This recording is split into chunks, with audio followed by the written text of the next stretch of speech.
Hey, Joanna. Brandon, good to see you. Yeah, same. Boy, it's been a while, huh? We have not done a video in quite some time. No? We did how to swim like an Olympian and how to run like an Olympian. And now we are going to bring you how to think like an Olympian. Yeah, because guess what? You just wrote a book, didn't you? I did write a book. It's called The Champion Mindset, An Athlete's Guide to Mental Toughness. It will be coming out in February by St. Martin's Press. Nice, and let me tell you, she has got some mental toughness. Well, you know, you have to be mentally tough in order to do well in sports, and it is such a deficiency in so many coaching programs where people are really trying hard to train their bodies, but they don't train their mind. Right, so with the Olympics coming up, this is a perfect time because you're going to see a lot of examples of really, really good mental toughness and maybe some not so good, right? That's exactly right. Yeah. And so in this series, we are going to be touching on a variety of mental toughness topics. And we're going to have 3 components to every video. We're going to identify the mental toughness deficiency. We're going to help you assess whether or not that's a problem for you. And then we're going to give you some tools to overcome this deficiency. Wow. All right. Well, let's get to it. All right.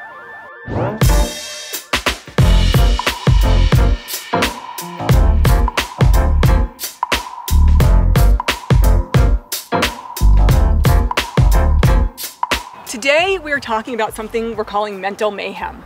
And mental mayhem is all that extra noise that happens inside people's heads. And then usually that leads to mistakes. Right. Well, I think a great way to identify mental mayhem if you're a triathlete by chance is the setup in T1, right? Oh, you see all sorts of stuff It's there. chaos. It's crazy. And would you say that maybe what you're seeing is some of it is just race day nerves, which is normal, right? Right. But what we're talking about specifically is the nerves that are beyond the point of helpful. Right, correct? It becomes almost paralyzing. Right. What you're seeing in T1 setup isn't just happening then, it started a long time ago, right? Right, and then so sometimes you see the people that are perfectly organized and then you have the strewn everywhere. Right. So it really is a good way to see where people's mindset is right at the beginning of a race. And so we want to try and help people identify when mental mayhem is beginning in their process, and there's going to be some tips and tactics to avoid it, right? Exactly. Or to combat it. Yes. Okay, well let's find out. Let's get some examples of where it starts and how this whole thing becomes mayhem. Okay. All right, so we're going to give you what we feel are our top 5 examples of mental mayhem, starting with number 5. But just know, these by no means are all the examples. They are numerous examples. These are the ones that we see the most often. Yeah, so what's number 5? Number 5 is overcompensating.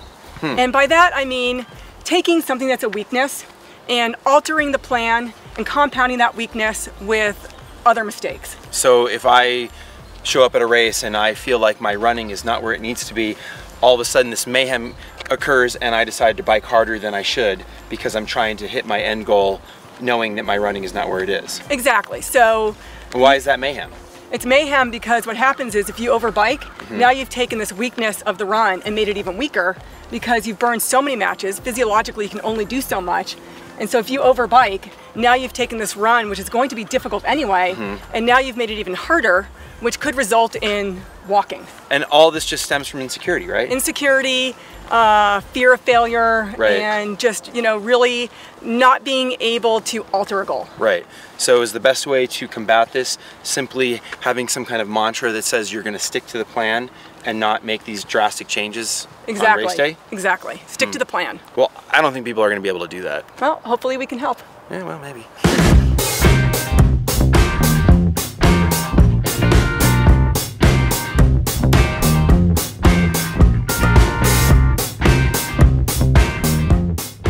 Our number 4 example of mental mayhem is self-pressure.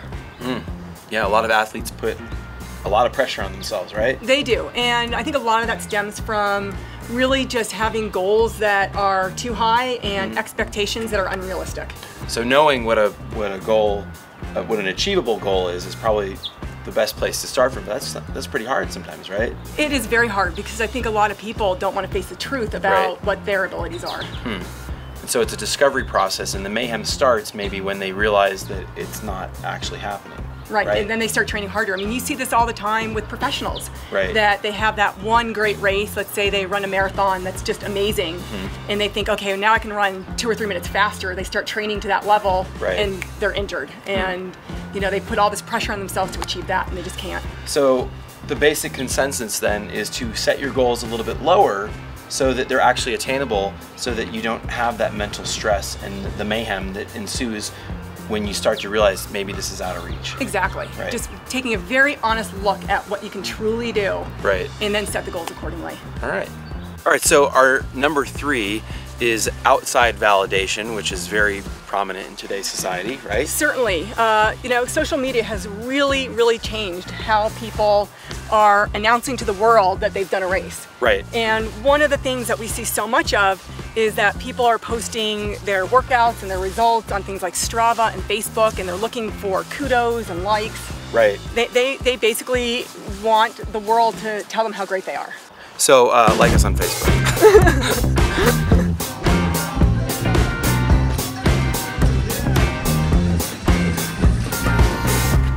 What are you doing? We're shooting a video. I know, I just wanted to see how I would compare to your last race if I decided to do a marathon. I'd beat you. Well, I don't think so. I do. No. So our number 2 example of mental mayhem is comparing yourself to others. Right. It causes mayhem, right? It does. You know, you can psych yourself out of a race before it even starts by looking at the start list and seeing who's there and telling yourself, I can't beat that person. Right. So I know you're excited to know what our top pick is for mental mayhem. Why don't you tell them? Well, our number 1 pick, drum roll please, is making drastic changes too close to a race. Wow. That is number 1. I would say I've seen that on many occasions. You know, don't change your nutrition plan the day before a race.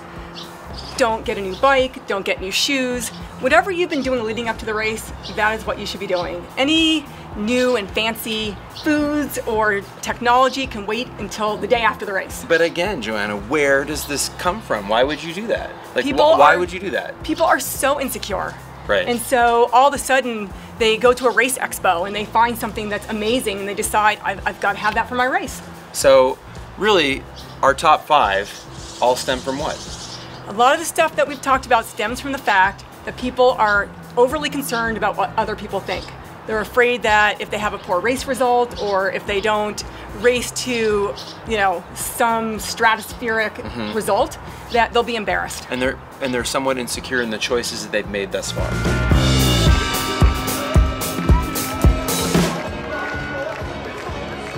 Hey, so thanks for watching. We're going to be doing a couple more videos, right? We will be. Yep. And so if you'd like, put a comment in the comment section and tell us what your mental mayhem is, and maybe we'll touch on it.